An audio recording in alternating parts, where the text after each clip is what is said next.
Hey Acers! Welcome to this week's Ace Role-Playing Games Club video on the official Ace Role-Playing Games Club YouTube channel, right here with Mason Emerson, me, your host. And here at Ace Role-Playing Games, we're gaming for good.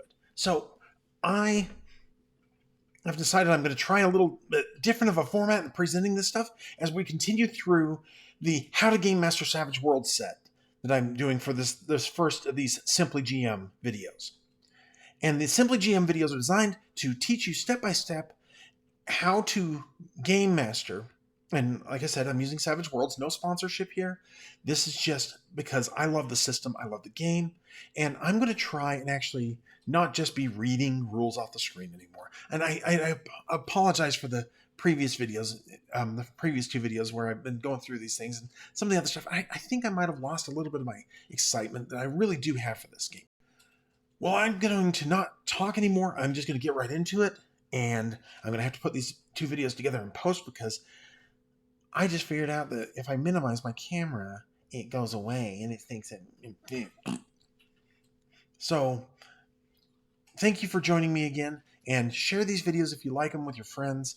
And let's get the conversations going to getting your role-playing game club set up wherever you are. So, let's shoot straight into more of the situational rules. This is the third installment in the series, and I'm hoping that if this gets more likes, if it gets more views, maybe I can go back and remake the previous videos for Simply Game Master, because this is only the 9th video in the overall series. So I'd only have to remake 8 videos. So let's keep going here, and let's talk about a situation. Your hero, let's make him an anti-hero, because like Wolverine or something like that. You just finish pounding the guy down. He's incapacitated, but you know that you've got more people to save, and if he recovers at all, he's going to hurt more people. And let's say, maybe not Wolverine, but let's say he's a character who you need to make sure this guy is out completely or dead. And so you are going to do a finishing move. That's the next thing we're going to talk about is a finishing move. So you draw back and you just take him out. Might not be very sporting, but it's very effective. And maybe your character has bloodthirsty as a hindrance. Who knows? But usually that's done up close and personal. It can be done at range if you have like a super sharpshooter or something like that. But that's something that is up to the game master. Now, let's take another scenario. I have grabbed this guy and I'm working to grapple this guy. We'll get to grappling rules in a minute. But I'm working to grapple this guy. We're working to fight him. And I'm in just melee combat with him. And you decide to pull your gun out and try and shoot him. Well, there's a set of rules called innocent bystander rules, and those cover what happens when you fire into melee. Because even if you're using maps and minis, which is why I like Theater of the Mind a little bit better, if you're using maps and minis, and you have two miniatures sitting right next to each other, it might not show that they're grappling with each other and in conflict with each other, but they are. And if you miss with that gun, you could hit me. So be careful. Let's talk for a second about free attacks. And free attacks are, okay, I've got this prepared position. I've got my shield. I got my sword. And we've been fighting. I've been fighting against the skeleton, and the skeleton realizes he's not going to take me. So he goes to run back, and I get to get a free attack in on him. And we'll talk about that when we talk about withdrawing from melee. So and that's one thing that I love about the Savage Worlds book, and that's also part of the reason why I'm trying to not cover every rule as far as reading every detail of the rule in the text anymore, because I want you to go out and read it. I want you to become familiar with it. I want you to become an expert at it, even better than me. So let's talk what happens when I'm standing there. I just drove off the skeleton, but now here come 3 goblins at me. These 3 goblins are now one against me. So if it was just one, he wouldn't get any bonus to hit me or to land those fighting rolls. But If 2 of them come at me, now each one of those get a +1 to their attack. If 3 of them come at me, each one gets a +2 to their attacks. 4 is +3 to the attacks for each one of them. And 5 is +4 to the attacks. And that's the maximum. Most things in Savage Worlds, if you're getting bonuses from something, max out at +4. Kind of like when you're just we'll get to tests and supports later on. So, but you need to remember, when you're fighting a really tough opponent, you have tests that can put them into distracted and vulnerable status. You have support that can give +1 or +2 from each character to the character that's doing something. So they can do you can give them up to +4. And I know I'm kind of spoiler alert, but here it's going to happen. And then if you gang up, so you have 5 of you rush the one bad guy, and he's distracted, meaning he's got a -2 to everything that he does. He's vulnerable, meaning everybody gets a +2 right there. And then you've got support things going on between these 5. So you could have one person just run up and just slug them and just absolutely hit them. I absolutely hit my computer. But that's okay.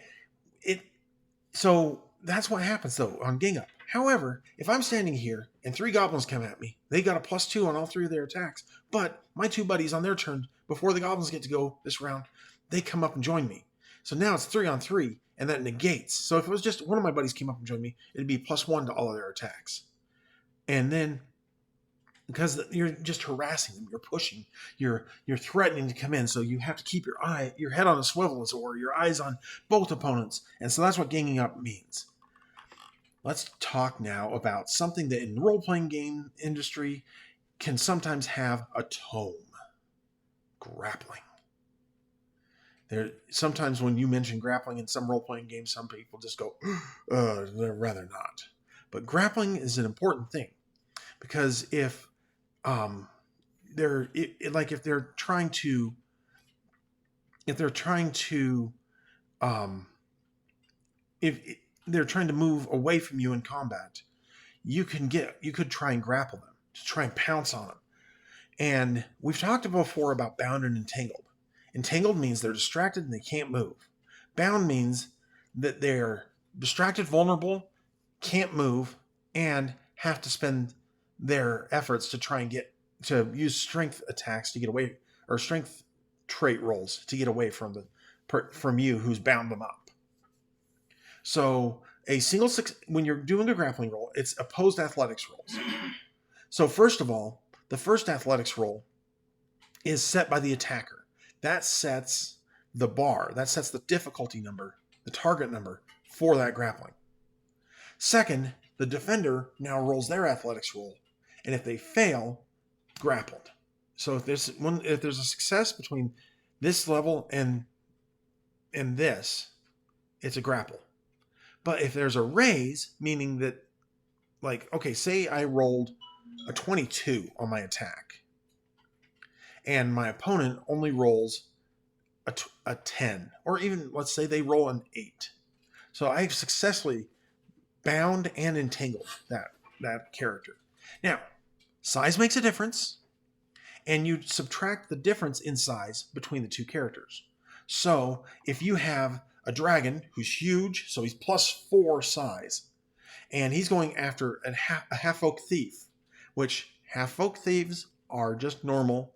There is a 4 scale difference between the 2.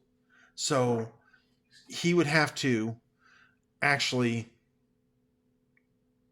the halfling would actually have to be running around, but that dragon has to roll an extra +4 just to hit the halfling, just to grab him. So whereas it normally would be 8, or normally it would be 4 or as a base target number, now it has to be an 8 to actually make the hit count. So, and that's the thing about anything on an opposed roll or something like that. If you roll a 2, you're not setting a target number. You have not actually hit the 4 threshold that is a success. So what you can do also, once you have somebody bound or entangled, is that you can crush, and that's a damage roll.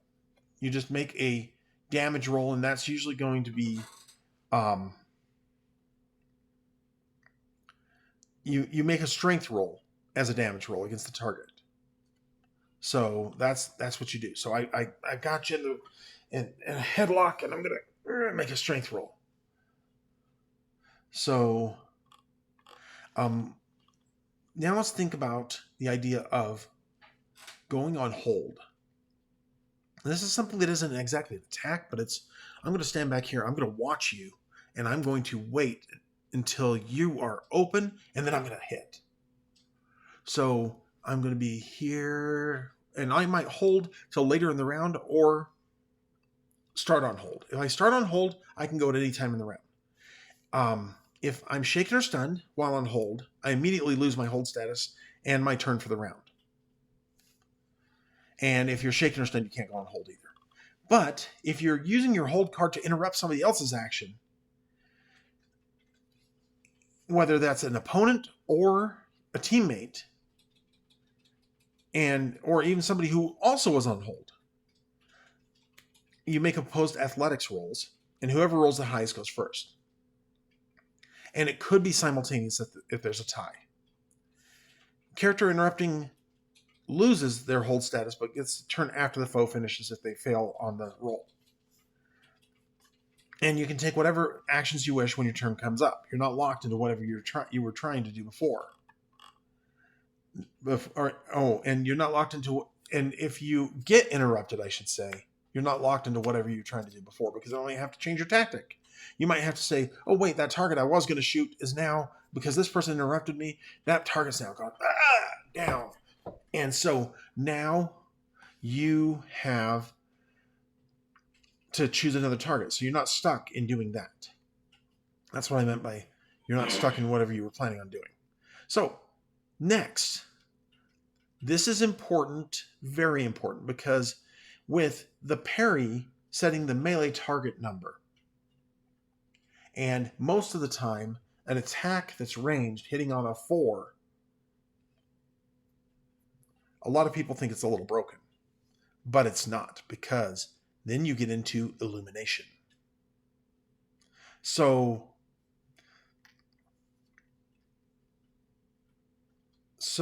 notice rolls, use of powers, attacks.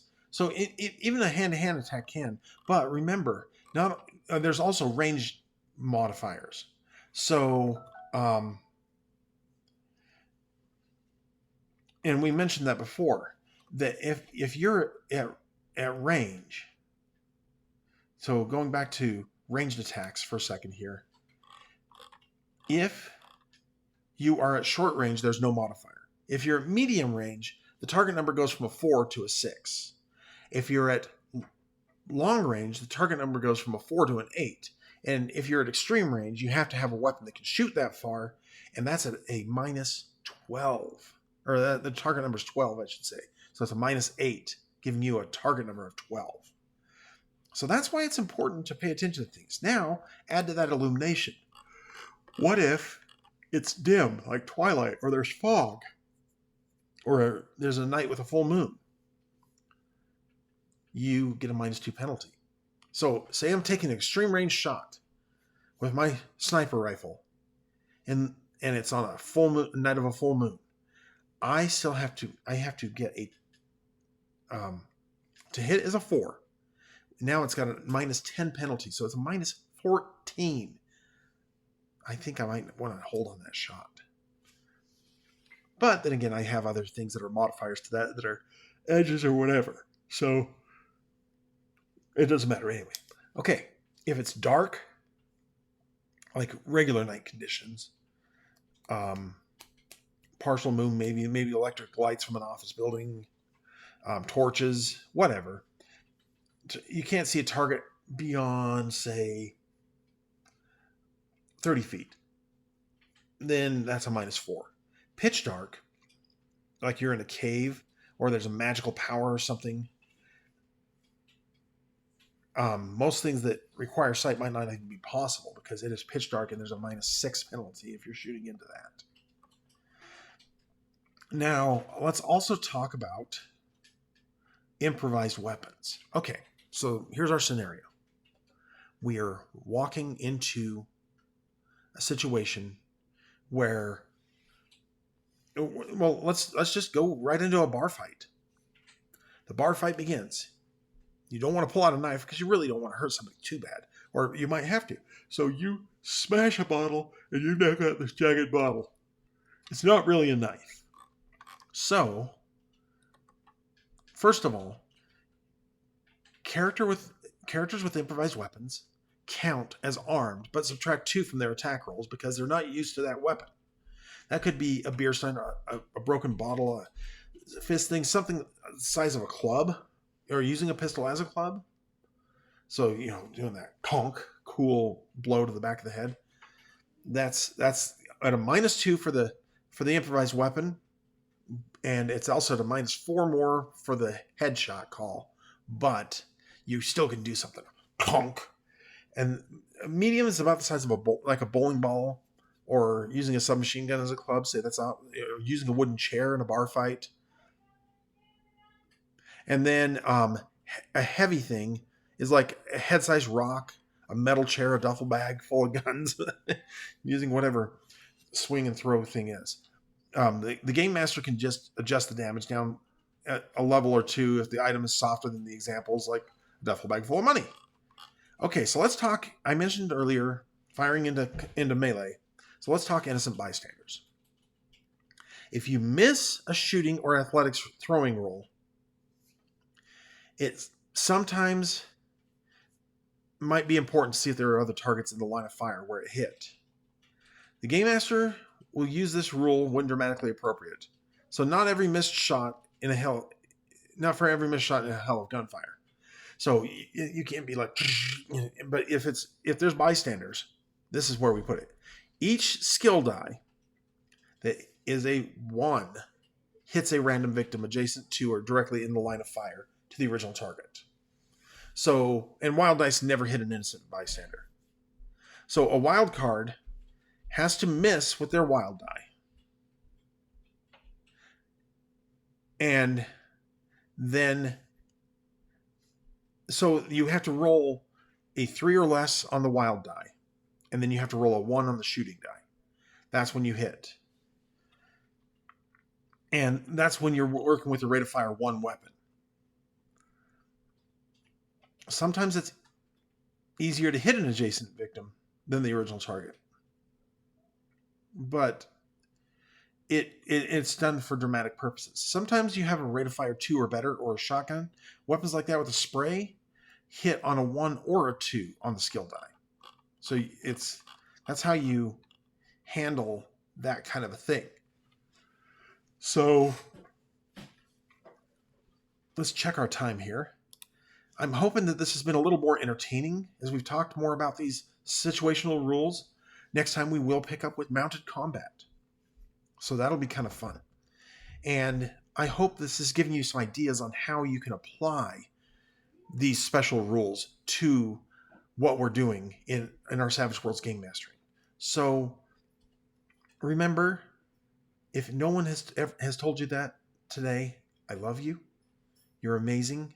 And the world is a better place because you're in it. This is Game Master training for Savage Worlds as part of the Ace Role Playing Games Club. I'm Mason Emerson. Here we're gaming for good. And I will catch you on the next video. Take care.